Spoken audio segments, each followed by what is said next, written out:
Hey guys, what's going on? It has been a little while since I did something in the studio, and I am getting antsy to shoot in the studio again. We'll give you one little update because I haven't been sitting around doing nothing. The other day in my town, they painted a big street mural for Black Lives Matter, and I went down there and did a whole bunch of editorial stuff. I thought maybe that would be very stock worthy, and sent in a dozen or more images, and to my surprise, Shutterstock rejected all of them, simply saying, we're not taking content like this.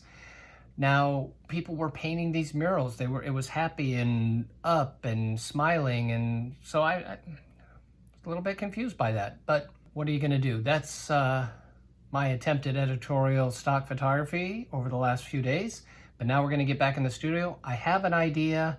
Not sure how stock worthy it's going to be, but it's going to be portfolio worthy, if nothing else. And it's going to take care of my need to get back in the studio and do some product photography, and we'll see what else happens with it. Thanks for watching, as always. Thanks for watching my last video about the Shutterstock thing. I will keep you guys updated on that because I've gotten a lot of good responses from that, and I thank you for all the comments and questions. But let's get back to shooting.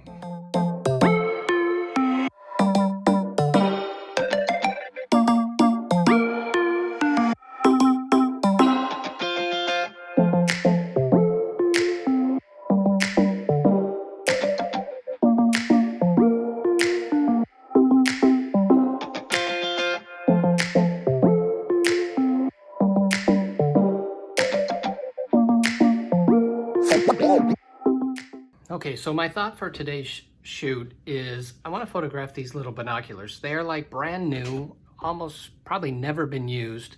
They're pristine, and even the cord is still tied, probably straight out of the packaging. So I'm going to do kind of a product catalog shot, but not just on white. I'm going to shoot it on white probably, but we'll cut it out, do something special with it, make it kind of a beautiful magazine type advertising shot. Look good on the website, I think, for me, as far as a portfolio piece. Is it stock worthy? I don't know. Maybe we'll leave it on the white seamless and send it in as a stock image. That's the goal for today. Somehow I got to suspend it so it's looking like it's kind of hanging there, I think. Not sure, I just want it flat. We'll play with that as we go and see what works best. First we got to take care of this this string because it's all wrinkly and still tied in a knot. Got to make that look better. Okay, so what I did was I actually ironed that cord. A steamer would have been great, but I don't have a steamer. I just had my ironed that out. I now have it hanging here, stretching from the clamps of the table so that it'll stretch that cord out, and it'll kind of, because I spritzed some water on it, so hopefully it'll kind of dry and be nice and straight and pretty. I've got the lights set up. I got them probably pretty close. A black item like that is going to need some nice specular highlights along the sides to give it dimension. So I've got two big giant soft boxes to hopefully give that nice clean highlight to give it some shape. And we'll probably have some fill cards. The white seamless itself will help with some reflections as well. Have to make sure that glass on the front looks good and gives it a lot of dimension. I think we're good to go. Okay, so as I laid this out and get a camera on it, I'm tempted to just cut that rope off in post. Not literally cut it off, but cut it off when I do the final image in post-processing. It's just kind of awkward looking there. It doesn't lay nice and neat. It kind of, you know, it's just a thin rope. So I'm not sure if I'm going to leave it there. Taking it off will actually help. So gonna take a couple shots here, make sure we get the lighting right, and I'll show you how those first images look right now.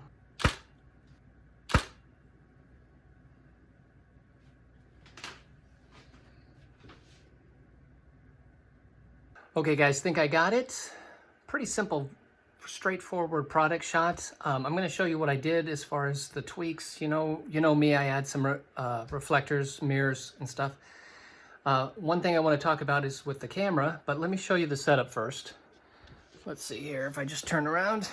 Okay, we got a softbox up above, softbox off to this side.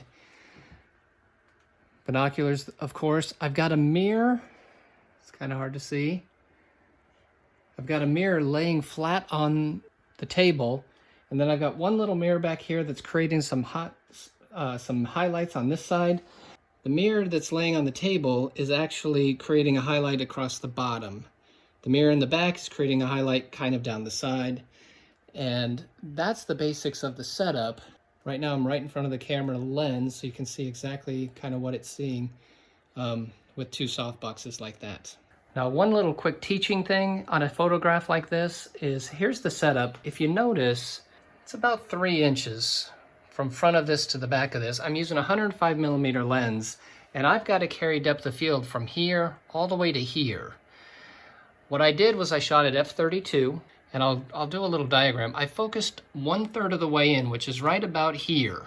Okay, so I said I focused 1/3 of the way in. Now, depth of field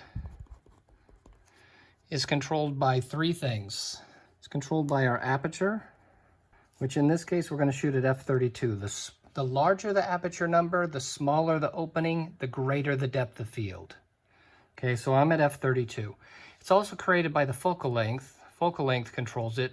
In this case, I have a 105mm lens, which I'm not going to a shorter lens to gain depth of field. I like the compression that it gives me with a 105. And then the other thing is distance. I could have backed off if I needed to, but in this case, we were kind of set at a certain distance to fill the frame and get the most out of our, use the most of that digital sensor to get the best quality. So these two are kind of set, but then the last thing is the thing called hyperfocal focusing. If I had a person standing right here and a person standing right here, and my camera's over here, and I want the depth of field to run all the way from here to here, well, I can use these 3 things up here, but I can also hyperfocal focus and put my focus point right in here, 1/3 of the way into the scene that I want to be in focus.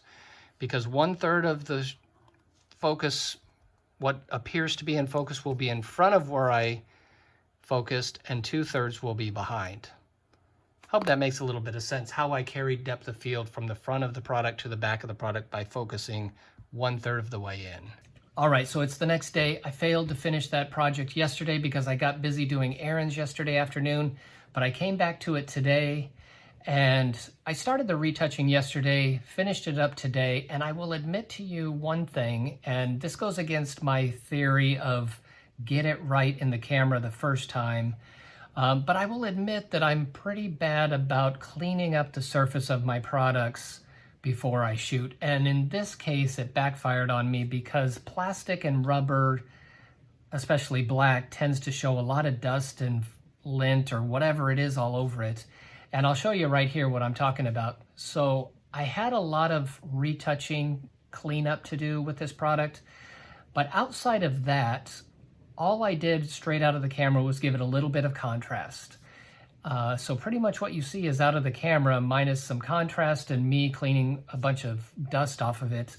But I did 2 versions. I did one on white, just a straightforward product shot. And then the second one, I jazzed up the background a little bit with the glow back there. And just played around with it a little bit to give it a little more excitement. And I think it came out to be a kind of a neat image. I've put it on my website. It'll go into my portfolio. Probably will send the white background one. Well, I might send them both into the stock agencies, and we'll just see how they do. So hopefully the stock agencies will take it. Whether there's any sellability to this, no idea. But I appreciate you watching. Probably a short little video. I'm not sure how long this got, but probably not super long today. It was certainly good to get back into the studio. I missed it, hadn't been there for a couple of weeks, and we got to do more of that. And I will see you guys in the next video. Have a great day, guys.